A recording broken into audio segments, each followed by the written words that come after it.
नमस्कार दर्शक बंधु जय जगन्नाथ। आज हूँ डिसेम्बर 17 तारिख बुधवार। तेज विलंब नक आसतु नजर पकेबा आज दिन ओडिशा तथा देश विदेश गुरुत्वपूर्ण खबर गुड़िक परवर्ती खबर देशर फार्मा हब भाव ओडिशा पाइब नुआ परिचय। राज्य में प्रथम फार्मा सम्मेलन में एने नक्शा आंकी मोहन सरकार। फार्मा सेक्टर में निवेश पई पुंजी धरी आसुछंती निवेशक। सबु प्रकार सहयोग जगाई देबे सरकार एभली प्रतिश्रुति देइछंती मुख्यमंत्री मोहन चरण माझी। सम्मिलन में 42टी बुझामणा पत्र स्वाक्षरित होईछि। 6263 कोटीर निवेश सह 38,406 नियुत पई बाट फिटिबो। खर्धारे औषध उत्पादन एवं मेडिकल जंत्रांश उत्पादन यूनिट्र उद्घाटन करिसेंती मुख्यमंत्री। फार्मा सम्मेलन में ओडिशा औषध एवं चिकित्सा उपकरण नीति 2025 उन्मोचित। दर्शक बंधु प्रत्येक दिन नुआ नुआ खबर जानिबाकू चाहुतले चैनल टी को लाइक शेयर एवं सब्सक्राइब करी कमेंट माध्यम रे आपनक मतामत जणांतु। परवर्ती खबर दिल्ली रो वायु प्रदूषण भयंकर स्तर रे पहुंचीबा परे दिल्ली सरकार कड़ा पदक्षेप नैछंती। डिसेम्बर 18 ठारो वैध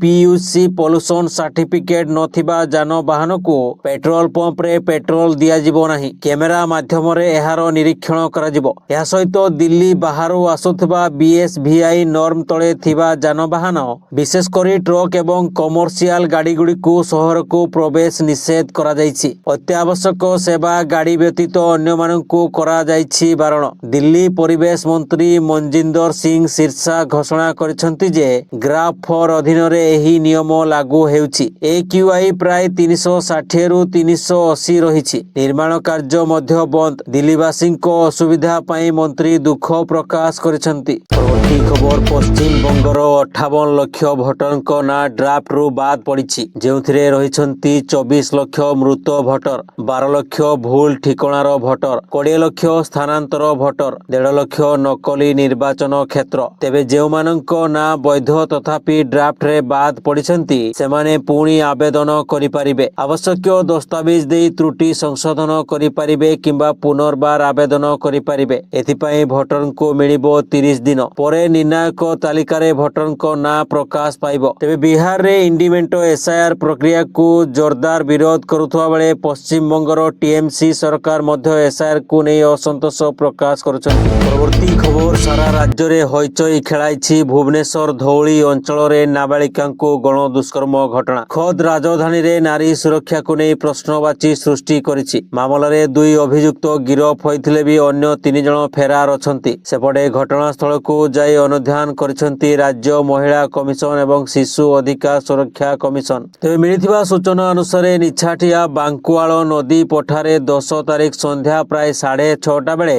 जघन्य कांड भिआइथिले शैतान। धौली बुली फेरिबा बेले नाबालिका एवं तांको पुरुष बंधु को अटकाई टंका मागिथिले 5 दुर्बृत्त। टंका न देबारु अतर्कित आक्रमण करिबा सह उभयंकु भिड़ी नेइथिले नई पठाकु। पुरुष बंधु को मुंड को पथर रे छेचिथिले अति नृशंस भावरे। नाबालिका जनक बंचा बंचा चित्कार करिबा सह गड़ धरी नेहुरा होइथिले हेले शांत पड़ी नथिले शैतान। बर्बरतार सीमा टपी नाबालिका को गण दुष्कर्म करथिले। मोबाइल रे फोटो एवं वीडियो नैथिले। मुह खोलिले भाइराल करदेबु धमक देइथिले।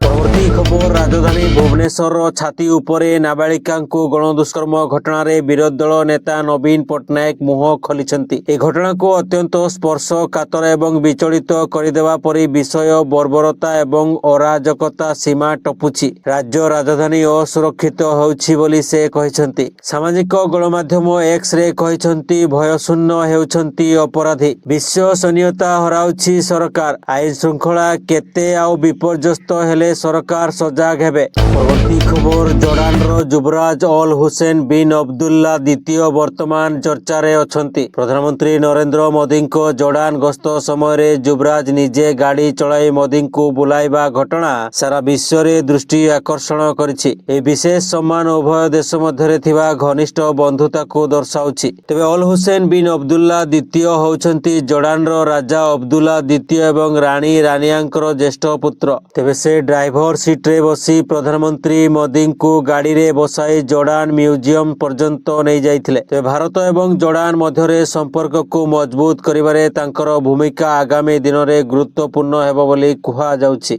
परवर्ती खबर राजधानी भुवनेश्वर रे छतु फुटिला भली खली गलाणी हुक्का बार टी स्टल एवं काफे नारे बेधड़क भावे चली बार अनेक समय अबकारी विभाग चढ़ाऊ तो करुछि मात्र दृढ़ कार्यानुष्ठान हेउनथिबारु स्थिति पुणी पूर्व अवस्था को फेरी आसुछि। काफे एवं टी स्टल नारे युवपीढ़ी को परसा जाउछि निकोटिन युक्त हुक्का। तेबे किछि दिन हेबो अबकारी विभाग एवं पुलिस पक्षरु आरंभ होइछि धरपकड़। चढ़ाऊ बेले शहीदनगर भवानी मॉल रे थिबा चाय कैफे को सील करिछि शहीदनगर पुलिस। सेभଳି 3 दिन तले मध्य राजधानी विभिन्न बार रे रेड करिथिला अबकारी विभाग। परवर्ती खबर युवपीढ़ी मध्य बढ़ुवा निशा सेवन को रोकवा उद्देश्य रे गुजरात सरकार मंगलवार राज्य रे rolling paper smoking corn package rolling kit एवं अन्यान्य समान सामग्री बिक्री संरक्षण वितरण विज्ञापन प्रचार एवं प्रदर्शन उपरे तुरंत निषेधादेश जारी करिसेंती। स्वराष्ट्र विभाग पक्षरु जारी कराଯାଇଥିବା एक बयान अनुसार एही निषेधादेश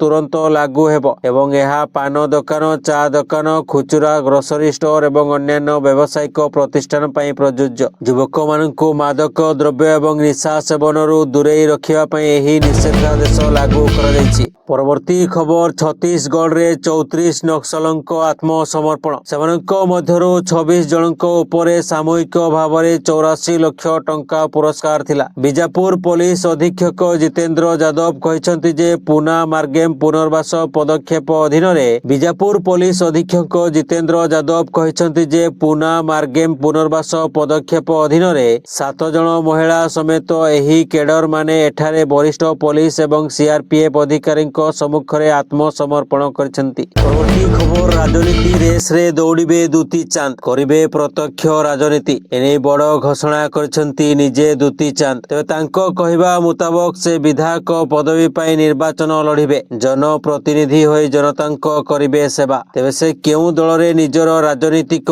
कैरियर आरंभ करिबे ताहा समय कहिबो बोली कहिसंती। एही ओडिया झियो तथा अंतर्जातीय धाविका दुती चांद। ता सहित दुती आहुरी मध्य कहिसंती जे तांको मां 2 थर सरपंच होइछंती। विधायक हेबाको मध्य तांकर स्वप्न थिला। तेणु तांको झियो हिसाब रे मांकर एही स्वप्न पूरण करिवे बोली कहिसंती दुती। परवर्ती खबर नेशनल हेराल्ड मामला रे कांग्रेस नेता सोनिया गांधी राहुल गांधी एवं अन्य माननकु एक बड़ आश्वस्ति मिलिछि। राउज एवेन्यू कोर्ट वर्तमान नेशनल हेराल्ड सह जड़ित मनी लॉन्ड्रिंग मामला रे प्रवर्तन निर्देशालय ईडी द्वारा दाखल करायथिबा चार्जशीट उपरे विचार करबाको मना कर दैछंती। तथापि कोर्ट कहिसंती जे ईडी रो तदंत जारी रही पारिबो। परवर्ती खबर पहलगाम आक्रमण रो खुलासा करुछि एनआईए। वर्तमान एही आक्रमण रो मुख्य षडयंत्रकारी रो परिचय सामना को आसीछि। एहारी मध्यरे आक्रमणर मुख्य षडयंत्रकारी को धराइबा पई एनआईए 10 लाख टंकार पुरस्कार घोषणा करिछि। सूचना अनुसार भारत रे अशांति सृष्टि करिबा पई पाकिस्तान एही षडयंत्र करिथिबा नै एनआईए पाखरे पक्का प्रमाण रहिछि। पाकिस्तान रे रहुथबा लश्कर ए तैयबा कमांडर साजिद भट्ट एही आक्रमणर मुख्य नायक थिला। से पाकिस्तान रे रही आक्रमण परिचालना करुथिला। ताको धराइ देबा पई एनआईए 10 लाख टंकार पुरस्कार घोषणा करिछि। परवर्ती खबर विद्युत उपभोक्ता चिंता बढ़ाई अतिरिक्त सुरक्षा जमा राशि। टीपीसीओडीएल रो नोटिस मिलिया परे सबुठी सुविलाणी विरोध सर। टाटा पावर रो मनमुखी नियम विरोध रे ओआईआरसी कार्यालय रे पहुंची राज्य विद्युत उपभोक्ता महासंघ। टाटा पावर जिजिया कर आदाय करुछि। विद्युत उपभोक्ता को नोटिस पठाई धमक देउछि एभली अभियोग करिछि महासंघ। याकू तुरंत प्रत्याहार करिया पई टाटा पावर को निर्देश दिया जाओ बोली राज्य विद्युत उपभोक्ता महासंघ दाबी करिछि। आंध्र प्रदेश विद्युत नियामक आयोग एही अर्थ फेरस्त पई जेउ पदक्षेप नेउछंती सेही भली व्यवस्था करिबाकू दाबी होइछि। परवर्ती खबर बहु चर्चित आईनजीवी पीतबास पंडा हत्या मामला रे पूर्वतन विधायक विक्रम पंडा को झटका। खारज हला जामीन आवेदन। विक्रम पंडा समेत 5 अभियुक्तों जामीन आवेदन खारज होइछि। जामीन आवेदन खारज कले ब्रह्मपुर एडीजे 3 कोर्ट। आईनजीवी पीतबास पंडा हत्या मामला रे 5 अभियुक्त एबे ब्रह्मपुर जेल रे रहिछंती। परवर्ती खबर सांसद सुप्रिया सुले कहिछंती जे से इलेक्ट्रॉनिक भोटिंग मेसिन उपरे प्रश्न उठाइबे नाही कारण एही ईवीएम ही तांकू 4 थर जिताइछि बोली से कहिछंती। सुप्रिया सुलेंको एनसीपी विरोधी मेंटो महा विकास आघाड़ी रो एक अंश जेउथरे कांग्रेस एवं शिवसेना मध्य अंतर्भुक्त। महाराष्ट्र रो बारामती ମତିରୁ 4 ଥର ଲୋକସଭା ସଦସ୍ୟ ଏବଂ ଏନସିପିର କାର୍ଯ୍ୟକାରୀ ସଭାପତି ସୁଲେ ଲୋକସଭାରେ ନିର୍ବାଚନ ସଂସ୍କାର ଉପରେ ଏକ ବିତର୍କ ସମୟରେ ଏହି ମନ୍ତବ୍ୟ ଦେଇଛନ୍ତି। ପରବର୍ତ୍ତୀ ଖବର, ଭାରତୀୟ କିମ୍ବଦନ୍ତୀ ବିରାଟ କୋହଲି ଏବଂ ଅନୁଷ୍କା ଶର୍ମା ପୁଣି ଥରେ ପ୍ରେମାନନ୍ଦ ଜୀ ମହାରାଜଙ୍କୁ ଭେଟିଛନ୍ତି। ବୃନ୍ଦାବନର ପ୍ରସିଦ୍ଧ ପ୍ରେମାନନ୍ଦ ଜୀ ମହାରାଜଙ୍କୁ ଭେଟିବା ସମୟରେ ଅନୁଷ୍କା ଶର୍ମା ବହୁତ ଭାବପ୍ରବଣ ଦେଖାଯାଉଥିବା ବେଳେ କୋହଲିଙ୍କ ମୁହଁରେ ଚମକ ଥିଲା। ଉଭୟ ଏକାଠି ମହାରାଜ ଜୀଙ୍କ ଆଶୀର୍ବାଦ ନେଇଥିଲେ। ପ୍ରେମାନନ୍ଦ ମହାରାଜ କୋହଲି ଏବଂ ଅନୁଷ୍କାଙ୍କୁ କହିଥିଲେ, ଆପଣଙ୍କ କାର୍ଯ୍ୟକ୍ଷେତ୍ରକୁ ଈଶ୍ୱରଙ୍କ ସେବା ଭାବରେ ବିବେଚନା କରନ୍ତୁ, ଗମ୍ଭୀର ହୁଅନ୍ତୁ, ନମ୍ର ହୋଇ ନାମ ଜପ କରନ୍ତୁ। ପରବର୍ତ୍ତୀ ଖବର, ଗୋଆ ଅଗ୍ନିକାଣ୍ଡ ଘଟଣା ପରେ ପଳାତକ ଲୁଥ୍ରା ବ୍ରଦର୍ସ ସୌରଭ ଏବଂ ଗୌରବଙ୍କୁ ମଙ୍ଗଳବାର ଭାରତ ଫେରାଇ ଅଣାଯାଇଛି। ଦିଲ୍ଲୀରେ ଲୁଥ୍ରା ବ୍ରଦର୍ସଙ୍କ ବିମାନ ଅବତରଣ କରିବା ମାତ୍ରେ ଗୋଆ ପୋଲିସ ତୁରନ୍ତ ଦୁଇ ଭାଇଙ୍କୁ ଗିରଫ କରିବା ପ୍ରକ୍ରିୟା ଆରମ୍ଭ କରିଦେଇଥିଲା। ପରେ ପୋଲିସ ସେମାନଙ୍କୁ ହେଫାଜତକୁ ନେଇଥିଲା। ପୋଲିସ ଦୁଇ ଭାଇଙ୍କ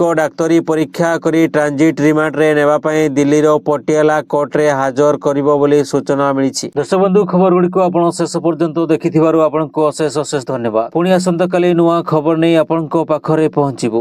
ସେତେବେଳେ ପର୍ଯ୍ୟନ୍ତ ବିଦାୟ ଦିଅନ୍ତୁ। ଧନ୍ୟବାଦ।